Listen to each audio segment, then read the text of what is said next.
What's up, YouTube? Midnitekrawlr back up in this piece, and it's that time for another Asian cinema takeout video.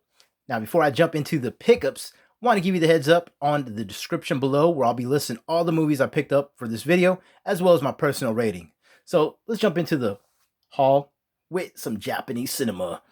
First up, we have Kaiju Mono on Blu-ray. Now, this is a fun film starring Kota Ibushi taking on some kaiju, as you see right there on the cover. Plenty of Japanese pop culture comedy, as well as some off-the-wall cameos, including Minori Suzuki, Saki Akai, who is just one of my favorite Joshi wrestlers. She's hot. As well as Ben Furia. I believe he was the original Ultraman from the 1966 series. Yeah, and plenty of others as well. But man, this is going to be like your popcorn flick you're going to throw on late at night. You know, possibly start off with some beer. But yeah, this isn't nothing to be too serious about. Just if you want to kick back and have some fun. Kaiju Mono. Didn't disappoint. I dug it. Next up, from 1982, we have Burst City. Now, this is an atmospheric Japanese punk rock magnum opus, man. This was an experience. Basically, you have your factions of two rival punk bands, the Yakuza, the Police, and some mutant cyborgs, just to mix things up. It all culminates into an end sequence that is just batshit crazy, and all hell breaks loose. I'll put it that way. Yeah, the end sequence is a battle of the bands. It's fucking insane. Yeah, this is very claustrophobic. It will remind you of going to some fucking good shows from back in the days, man. It did for me. Got the insert as well. It's a nice little read. And yeah, man, Burst City. This recently had a souped up release recently, and I definitely am looking forward to checking that out soon. Picking one of those up. I don't know who released that. Let me know in the comments below if it was Arrow or Terracotta. That way I can search one out. But Burst City didn't disappoint. Next up, from 2006, we have Love, Death, directed by Ryuhei Kitamura. I've only seen a few of his movies. I will admit, Versus, good. Sky High, good. Midnight Meat Train, good. That's all I've seen. Love, Death, excellent. This is basically a zany Yakuza tale about a love interest. Her name, played by Norisato, who was just freaking amazing in this. You're going to hate her at first, man. She's like a puppeteer, stringing all these people along to her bidding. But by the end, she might win you over. She did for me, man. But the things in this film, there's plenty of bullets, some fun gore, some really ridiculousness, including this gun that you see that looks like a dildo. It's insane, man, but that's what makes it so much fun. Love, Death, dug it. All right, from 1973, we have Sex and Fury. Wow, this is a holy grail item for me. I never thought I'd own a copy, and I got to thank my boys at Grindhouse Video, Mike and Shelby McIntyre, for giving me first dibs on this lot when you required it. That's an inside joke. But yeah, Sex and Fury was everything I hoped it would be. Reiko Ike plays a complete badass in this. There's an amazing scene in the snow where she's taking on these bad boys with a sword and butt naked. Oh, it's fucking awesome. And not only that, but you have the almost doll-like, the gorgeous Christina Lindbergh as well. And she's amazing in this. Not only is she eye candy and has some amazing sex scenes in this, but she is a professional gambler and a sharpshooter. She's good with the pistols. All around, an amazing film. 9 out of 10. I'll just share that rating with you now. All right, next up we have Gothic Lolita Psycho. Now, this is one that I've always enjoyed watching in the past, whether it be on Netflix, on Tubi, wherever I can find it, I watch it. But I finally have a physical copy, and I'm so stoked because it's a very important film in my filmography of collecting. Did that even make sense? No, it didn't. Go Ohara, the director. I've only seen one of his other movies, and that was Geisha Assassin. And this one is solid as well. Starring Rina Akiyama. She's the lead. She plays the Gothic Lolita, and she's fucking great, man. Yeah, there she is. Let me just appreciate her. But no, the thing that makes this movie is not only like the visual candy, but and like the whole like premise of it, where you have to take on 5 bosses and shit. Asami has a very short cameo in the very beginning, and you guys know I love Asami. It's about a 5-minute cameo, but she's in this, and not only that, but all the practical effects in this, and there's a lot of it, is done by Yoshihiro Nishimura, and you guys know Nishimura does not skimp on his practical effects. The prosthetics look great. The blood geysers look amazing. The end sequence at the very end, it turns into a anime blitzkrieg of maybe Devilman meets One Piece. That's all I'm gonna say. All right, guys. Gothic Lolita Psycho. I love it, man. All right, we do have 2 stinkers though when it comes to our recent pickups, and the first one's gonna be Male. Now, Male was a curiosity pickup because I wanted to check out some more Kuriyama Chiaki, films. Better known for roles in Kill Bill and Hair Extensions, which she's amazing in.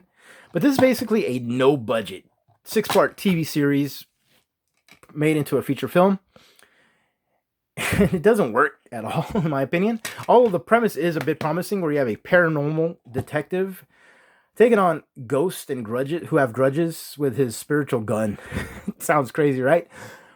The execution is pulled off in maybe about the first episode and third episode, but the rest are kind of Regardless, Chiaki Kuriyama, she's in this, like I said. She has some meaty roles, some meaty scenes, some meaty scenes. So, it was alright. Another one that was alright is a new manager of the Sumo Club. Now, I knew what I was getting into when I picked this up because this is Switchblade Pictures release, and you guys all know what Switchblade Pictures releases. Some pretty bottom of the barrel goodness for me. I like this kind of stuff. Now, this is like maybe your softcore film, but I wouldn't even go that far. I'd call it like a Cinemax After Dark kind of shit. You know that late night stuff. A few sex scenes, nothing too crazy. But the premise of the lead actress getting caught having sex with the professor and then being forced to be the new manager of the Sumo Club is promising, but the Sumo Club, they are very hit and miss with their comedy. It is what it is, but I am just a sucker for these fucking Switchblade Pictures releases. So yeah, enter at your own risk on that one. I can't recommend that at all. All right, guys, let's switch things up with some South Korean cinema, and we do have just one entry this go round, and it's going to be a Blu-ray. This one's going to be called Tidal Wave, and this looked to be like an Asylum Pictures movie, even a sci-fi, channel flick. But it kind of held its own, man. It wasn't that bad. Now, the first hour and 15 minutes I will spoil because you will not see any tidal wave action until after that. But it does set up the characters in this, and you're going to meet a lot of them, and they're very flawed, maybe even over the top.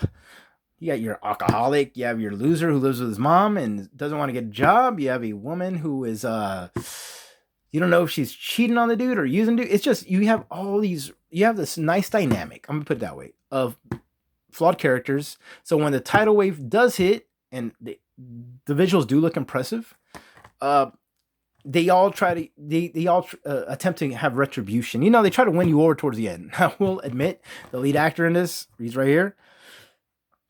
I did not like him in the beginning, and at the end, I still didn't like him.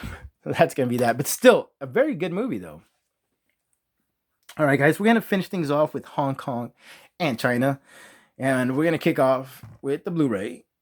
We have the Warlords here. And this is a fun one I've seen before. Physical copy, Blu-ray. This was probably a Best Buy release. So, not Best Buy. Big Lots. Yeah, so be on your lookout at Big Lots. You might pick this up for like $3 or cheaper. But this has a great cast. Look at that. Jet Li, Andy Lau, Takeshi Kaneshiro. Now, these three, they play brothers. Although, one of them is not officially blood. That's Jet Li. And they're having epic battle sequences, taking on the army. Now, if you guys do voodoo, you guys can get that code if you want. I don't need that. But the Warlords, man. It was an epic. It was one of those epics, man, with a love triangle in the mix, where Jet Li and Andy Lau, they share a love interest, and I forgot her name. She's back here somewhere. There she is. And that's what makes and breaks this movie, in my opinion, because the love interest, she doesn't get too much, her character doesn't get fleshed out enough, in my opinion.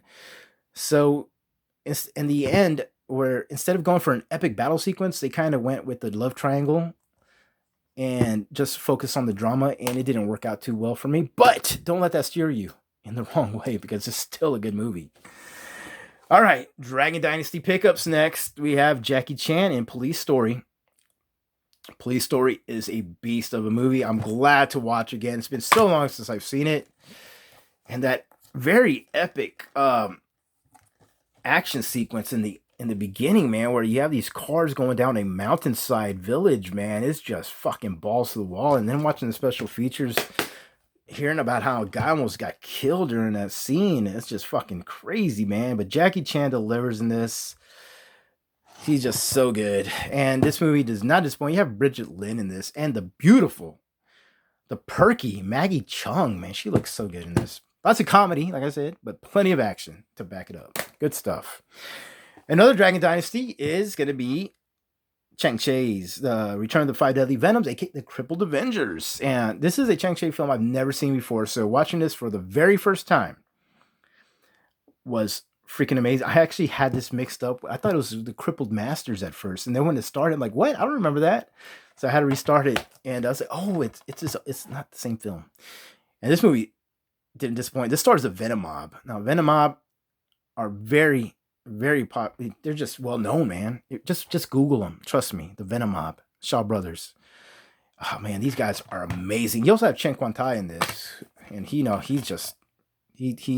ramps everything up a notch or two. But there's some crazy training sequences in this. The epic battle sequence at the end, I was trying to say, yeah, it's just that epic. I'm using that word a lot this video, but man, I fucking love this. This was a 9 out of 10 for me.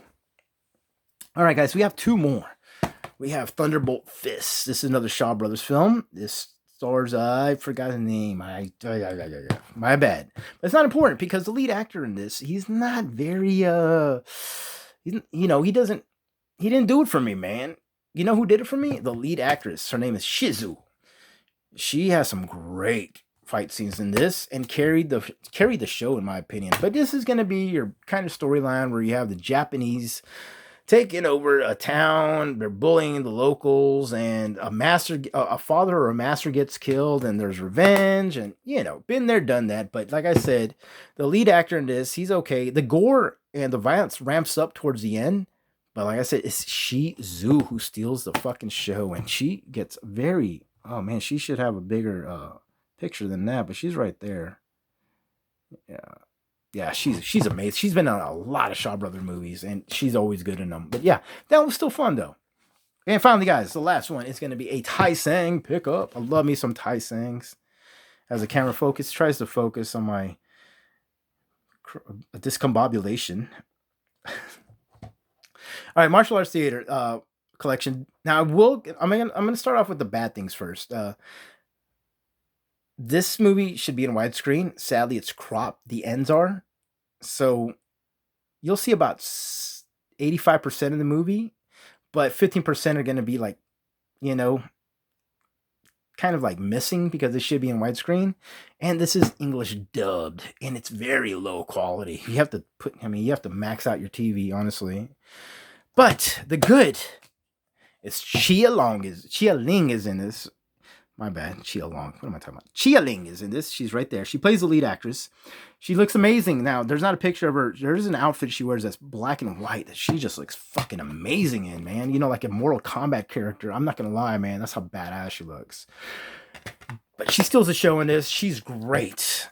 She is great. It's an actress I definitely want to, look into more and pick up some of her other things. But yeah, the presentation, horrible. But the movie and Chia Ling made it a positive. So that's going to be it, guys, for my pickups. I apologize if I rambled a bit too much on some films. Check out the description below for the list, as well as my ratings. And I'll be back again very soon with a very amazing October edition of Asian Cinema Takeout. Peace!